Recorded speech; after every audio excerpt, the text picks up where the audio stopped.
vorige toerusting hierdie week, waar ons stilstaan by die rebellie in God se koninkryk op die sondeval, ons stilstaan nou al by die gebod van God se koninkryk, Genesis 2 vers 15 tot 17, en die hele agtergrond van waarteen die sondeval geskiedenis afspeel, te kan verstaan. Ons het Genesis 3 vers 1 tot 6 stilgestaan by die sondeval self, die rebellie self. En toe het ons in vers 7 tot by vers 13, en weer van vers 16 af tot by vers 24 stilgestaan by die skrikwekkende gevolge van die sondeval. Nou hier binne in die middel, in hierdie gevolge, voel ons die Here uit genade alleen, onverdien, evangelie, die moederbelofte. Dit is waarby ons nou wil stilstaan in Genesis 3 vers 14 tot 15. Binne in die krisis van die sondeval, is daar evangelie, is daar goeie nuus. Hier binne in ons dit, en as ons so 'n bietjie kyk na die struktuur van die hoofstuk, versie 7 tot 10 praat oor die verhouding tussen mens en mens, en tussen God en mens wat verwoes is. Dit loop uiteindelik uit op die verbanning uit die tuin, en die mens moet weg. En dan is daar die Here wat die mens tot verantwoording roep. Maar daar's geen berou nie, dis vers 11 tot 13. En dan God se oordeelswoord aan die mens, vers 16 tot 19. Maar daartussenin sit die Here se oordeelswoord of sy vonnis oor die slang, vers 14 tot 15. En dis hier binne waar ons die evangelie, die eerste evangelie van die koms van God se koninkryk hoor. Daar was hierdie wonderlike koninkryk in die begin. Daar's 'n rebellie in die koninkryk. Alles lyk asof dit tot niet is, maar dan is daar hierdie evangelie. Nou noem ons hierdie evangelie die moederbelofte. Hier in vers 14 tot 15 waar die Here sy vonnis uitspreek oor die slang en deur die slang ook oor die Satan, is daar 'n belofte, 'n evangeliebelofte. Dis die moederbelofte. Hoekom noem ons dit die moederbelofte? Nou, ons kan sê hierdie belofte is die moeder waaruit al die ander evangeliebeloftes voortvloei. Hierdie belofte dryf die koninkryk kom geskiedenis. Ons kan sê hierdie moederbelofte is die agenda, God se agenda vir die koms van sy koninkryk. Nou, kom ons gaan 'n bietjie dieper in op hierdie evangelie, hierdie moederbelofte. Dit begin in vers 14 wat sê, toe sê die Here God aan die slang, omdat jy dit gedoen het, met ander woorde nou om Eva te verlei en die mens te verlei, omdat jy dit gedoen het, is jy vervloek onder al die vee en al die diere van die veld. Op jou buik moet jy seil en stof moet jy eet al die dae van jou lewe. So hierdie vonnis hou vervloeking in. Maar belangrik nou, is nie net 'n vervloeking teen die slang nie, nee, dis ook oor Satan, teen Satan, wat in en deur die slang aan die werk is. En wat is die term wat ons moet raak sien hier in vers 14? Dis op jou buik moet jy self en stof moet jy eet. Dit is nogals belangrik daar. Stof moet jy eet. Dit vertel, dit sê, luister, jy gaan 'n verloorder wees. Slange eet nou nie rare grond nie. Kry dalk grond in met oulige seilery op die grond, maar hulle eet paddas en muise en eiers en aarde en sulke goeders. So stof moet jy eet gaan veral oor jy gaan verloor. Satan, jy moet dit hoor, jy wat in en deur die slang in die werk is, jy gaan 'n verloorder wees, jy gaan in die stof byt. En dan in vers 15 sien ons wat hierdie verloor. Kom ons gaan 'n bietjie so toe. Vers 15 kan ons in 3 deeltjies opdeel. Dit begin by die Here wat sê, ek sal vyandskap stel tussen jou en die vrou. Aan die ander woorde tussen jou slang en die vrou, jou Satan en die vrou. So, die slang, Satan, gaan misluk. Dis die boodskap van dit wat die Here hier gee. Jy gaan misluk, jy is 'n verloorder. Die Here gaan, of jy gaan nie Eva saam met jou, ek kan aanhou insleep in jou opstand teen die Here nie. Jy gaan dit nie regkry nie. Uit soewereine, onverdiende genade stel die Here vyandskap. Wat beteken die vyandskap? Dit beteken dat daar vyandskap kom tussen Eva en Satan. Met ander woorde, waar Eva op die oomblik Satan se kant gekies het, Satan se leuen begin glo, begin leef het met Satan se leuen. Ons kan sê in 'n slaweverbond met Satan leef, stel die Here nou vyandskap. Hy ruk Eva los uit daardie verhouding. Hy breek daardie verhouding. Hy bring Eva terug na hom toe. Hy maak van Eva weer sy vriendin. Dis wonderlik wat hier gebeur. En wat dan baie belangrik is, ons moet mooi sien wie is hier aan die werk. Dis niemand anders nie as die Here. Op hierdie stadium praat die Here nie eers eintlik met Eva, hy praat met die slang. En deur die slang met Satan en sê, ek sal dit doen. Ek is die een wat hierdie vyandskap stel. Ek breek die verhouding tussen Eva en Satan. Ek herstel ook die verhouding tussen my en Eva. Hier is baie belangrike skrif waarheid julle. En dit is dat ons verlossing, kom ons praat nou eers 'n bietjie terug. Eva se verlossing begin by God. Dit begin nie by Eva nie.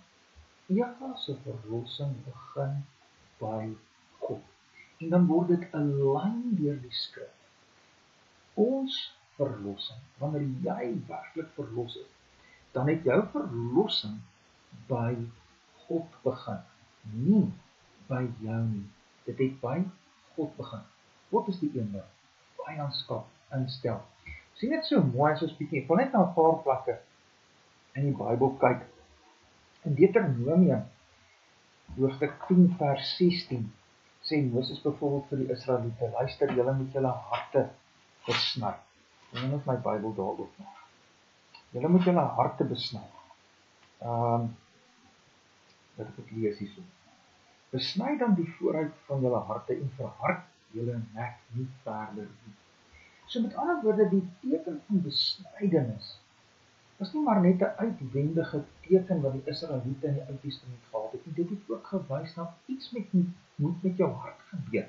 Jou hart moet besny word, die sondige aard van jou hart moet afgesny word. En Moses roep die Israeliete op en sê, hey, luister, doen dit. Dan aan die einde van Deuteronomium, dan sê die Here deur Moses in hoofstuk 30 vers 6, sê hy, die Here jou God sal jou hart besny en die hart van jou nageslag, om die Here jou God lief te hê. En dit is behoorlik wat die Here hier in Eva se lewe kom doen. In Eva het daar in haar hart liefdese gekom teen God. Dit het gemaak dat sy geestelik dood word, haar hele lewe word beheers met, ek wil self God wees, ek wil self besluit, wat is reg en verkeerd in my lewe, dit is om jy Eva leef, dit is om jy ons leef, wat van nature in Adam is, maar nou kom sê die Here, ek stel vyandskap, ek gaan Eva se hart verander, sodat sy weer lief word vir my, terugkom na my, tot my toe terug bekeer, maar die Here doen dit, dis dit begin by hom, Eva se verlossing begin by hom, dis wat ons hier moet raak sien, en dis net hierdie wonderlike evangelie hier aan die begin, Eva verdien dit nie, Eva verdien hel, Eva verdien regtig hel, wat doen die Here? Hy sê, binne hierdie miserabelige mos, daar in Genesis 3, kom plons dit hier in, ek stel vyandskap tussen jou en die vrou. Satan, jy gaan verloorder wees. Satan, jy misluk. Jy gaan dit nie regkry om Eva saam met jou hel te sleep. Ek stel vyandskap. Ek bring bekering. Ek bring bekering in haar hart en ek maak dat sy na my terugkom en weer my vriendin word. Dis die eerste ding wat ons moet raak sien van die moederbelofte. God stel vyandskap tussen Satan en tussen die vrou. Dan staan daar in die tweede deel van vers 15, en tussen jou saad, jou nageslag Satan, en haar saad. So tussen haar kinders en jou kinders.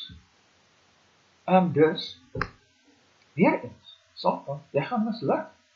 Jy gaan dit ook nie reg kry om al Eva se kinders agter jou aan te sleep en jou opstaan teen my. Jy gaan dit nie reg kry nie. Ons het so bietjie net hier praat oor wie is nou die kinders van die duiwel, die kinders van Satan en die kinders van die vrou. Wie is dit? Die kinders van die vrou, eintlik wat ons so begin en sê, eintlik is ons almal van natuurlik kinders van die duiwel. Dit is nou 'n harde woord, maar dit moet ons sê, nadat ons in Adam sondaars geword het, in Adam mense begin word het wat leef met die leuen van Satan, is ons van nature almal kinders van Satan. 1 Johannes 3 vers 8 sê hy wat die sonde doen is uit die duiwel. En dis wat ons almal is, ons is van nature sondaars. Dis ons krisis, ons is van nature slawe van Satan. 1 Johannes 5 vers 19 sê die hele wêreld is in die mag van die bose. En Efesiërs 2 vers 1 en 2 sê dat ons lewe ons wandel volgens die owerste van die lig, volgens Satan. Ons is slawe van Satan. Ons lewe in sy mag. En so dis ons van nature almal is. Wanneer ons 'n kind van die vrou word, dan is dit uit genade alleen. Dis omdat die Here vyandskap kom stel het in ons harte. Net soos wat hy in Eva se hart vyandskap kom stel het, so kom stel die Here ook in die nageslag van Eva se harte vyandskap. Hy bring bekering sodat nie al Eva se kinders, die hele menslike nageslag, saam met Satan saamgesleep word in die opstand teen die Here. Nie die Here kom stel vyandskap, soos wat hy in die hart van die vrou vyandskap kom stel het, en weer dis liefde vir die Here, so doen die Here dit ook in Eva se kinders. Is weer daar die lyn van dit wat die Here dan daar in Deuteronomium 10 vers 16, Moses roep die Israeliete op en sê, besny hulle harte. Wat doen die Here? Hy kom stel vyandskap. Hy kom besny die hart. Die Here maak dat Satan misluk, deurdat hy mense tot bekering bring. Wonderlik. Dis die volgende ding wat ons moet raak sien. Binne hierdie miserabele gemors van die Genesis 3 sondeval, die rebellie, kom hierdie wonderlike evangelie dat die Here bring Eva tot bekering, en dan sorg die Here dat nie al Eva se kinders uiteindelik verlore gaan agter Satan aan, maar ook in haar kinders stel hy vyandskap, net soos wat hy in haar stel. En dan loop dit alles uit op oorwinning. Hy sal jou kop vermorsel, hy sal hom in die hel steen. So Satan gaan net heeltemal verloor. Satan misluk, dit is 'n totale verloor. Hy sal jou kop vermorsel. Wie is die hy? En hy is een van die kinders van die vrou. Hy kom uit die saad van die vrou. Hy is uit die nageslag van die vrou. En dit is wat ons nou in die res van hierdie jaar ook mee besig gaan wees as ons die storie van die koninkryk vertel. Ons gaan besig wees met hierdie nageslag van Eva, uit wie hierdie hy gaan kom wat Satan se kop vermorsel. Hy kom uit die geslagte, ons sal dit nou raak sien, van Eva, en hy gaan Satan se kop vermorsel. Maar in die proses gaan hy ly. Hy gaan oorwin deur lyding. Hoekom sê ons lyding? Ja, omdat daar staan en jy sal hom in die jagsteen byt. So hierdie hy wat gaan oorwin, hierdie broer van die kinders van die vrou, hy wat nie net stryd het nie, maar oorwin. Hy oorwin deur lyding. Uiteindelik, weet julle, wie is die broer van ons, die hy wat oorwin? Dat is Jesus. Jesus is die een wat Satan se kop vermorsel. En hy doen dit deur lyding. Daardie lyding vat hom kruis toe, vat hom graf toe, maar hy oorwin. Hy staan op uit die dood. Hy is die een wat Satan se kop vermorsel. Hebreërs 2 vers 14 sê dit so mooi, dat Jesus, die een wat mag het oor die dood, naamlik die duiwel, dat hy hom oorwin deur die dood heen. Hy het aan die kruis oorwin. So hier's die evangelie, daar binne in die miserabele gemors van die rebellie die gevolge van die rebellie, alles wat net so donker lyk, Adam en Eva wat uiteindelik uit die tuin uit moet gaan, hulle gaan uit die tuin uit met hoop. Want die Here het in Genesis 3 vers 14 tot 15 die Satan gefonds, jy gaan 'n verloorder wees. Jy gaan 'n verloorder wees. Hoekom? Want jy gaan misluk. En die Here stel vyandskap tussen jou en vrou. Jy gaan die vrou kan saamsleep in jou opstanding. Die Here stel vyandskap ook tussen jou en die kinders van die vrou. Jy gaan nie al haar kinders in jou opstand kan saamsleep nie. En uiteindelik gaan daar een kom, uit die vrou, wat jou gaan wen.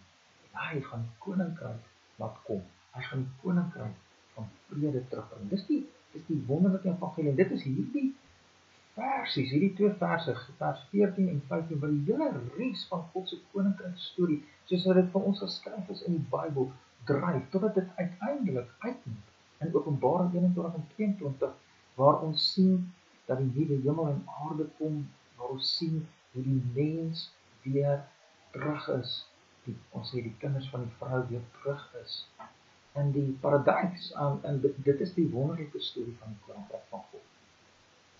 Nou op hierdie punt is hier iets belangriks. Hier is 'n mooi storie, maar hierdie storie moet ook met my en jou harte begin praat. En ook met my en jou kinders se harte begin praat. Hierdie is regtig belangrik. En dis die vraag. Die vraag is ons as gesin deel van die kinders van die vrou? Dis 'n vraag waarmee jy as pa jouself moet konfronteer. Dis 'n vraag waarmee jy en jou vrou jouself moet konfronteer. Uiteindelik is dit 'n vraag wat julle moet nadink oor julle gesin. Is ons kinders van die vrou? Want jy weet, nie elke kind van Eva is 'n kind van die vrou nie. Byvoorbeeld, en dit gaan ons nou in volgende week raak sien. In Genesis 4 lees ons van Kain. In Johannes 3 vers 12 sê hy was 'n kind van die duiwel. Hy word gebore uit Eva. Hy was 'n kind van die duiwel. So die Here stel vyandskap uit genade alleen, maar nie in kop vir elkeen nie. So hier is die vraag, is ons kinders van die vrou? Die vraag moet ek kans ook anders stel. Ek dink dis 'n meer positiewe vraag. Is jy 'n broer van Jesus? Want as jy 'n broer van Jesus is, dan is jy ook mos 'n kind van vrou. Hoe weet jy is 'n broer van Jesus? Wel, Jesus sê in Johannes 1 vers 12 sê Johannes, elkeen wat Jesus aangeneem het, aan hulle het Jesus die mag gegee om kinders van God te word. En kinders van die vrou is ook kinders van God. Die vrou word weer 'n dogter van God nadat sy 'n slaaf van Satan was, en haar ware kinders is ook God se kinders. En ons word God se kinders deur Jesus aan te neem. As ons broer Jesus is, dan is ons ook kinders van hierdie vrou. En weet jy wat? Dit is wat ons kinders moet vertel. En ons moet in die eerste plek, ons as ouers moet in die eerste plek raar positief hieroor vir onsself wees. Het ons Jesus al in ons lewens aangeneem? En dan moet ons vir ons kinders hierdie storie vertel. En vir hulle vertel, hey, hier is kinders van die vrou en hulle wen uiteindelik. Hulle broer laat hulle wen. Is ons deel van die kinders van die vrou? Dan vertel net vir hulle, hoe word jy 'n kind van die vrou? Jy word 'n kind van die vrou wanneer Jesus jou broer is, wanneer jy Jesus aanneem. En weet jy, so werk die Heilige Gees ook deur jou as pa en ma, om jou kinders daarby te bring om Jesus regtig aan te neem. Dis in daardie proses wat die Here vyandskap stel. Ons kan amper sê die Here stel vyandskap in kinders se harte deur ouers wat hulle hierdie storie vertel. Vir hulle kinders sê, hey, maar julle moet saam met my, wat die pa en ma, saam met my, wat die pa is, moet julle ook kinders van die vrou wees. Hoe word jy 'n kind van die vrou? Want Jesus moet jou broer wees, en weet jy, Jesus is 'n regtig goeie broer. Kom ons gaan na hom toe, kom ons neem hom aan, en hy kan vir hulle vertel hoe dit werk. In gebed gaan ons na Jesus toe, en ons sê vir Jesus, ons soek U, ons wil graag hê U moet ons Here en ons broer wees. En Jesus sê, ek sal hom wat na my toe kom, nooit ooit wegwys nie. In daai proses is die Here aan die werk deur jou in vyandskap te stel in die lewe van jou kinders, vyandskap teen Satan en van jou kinders vriende van God te maak. Nou ja, volgende week gaan ons verder.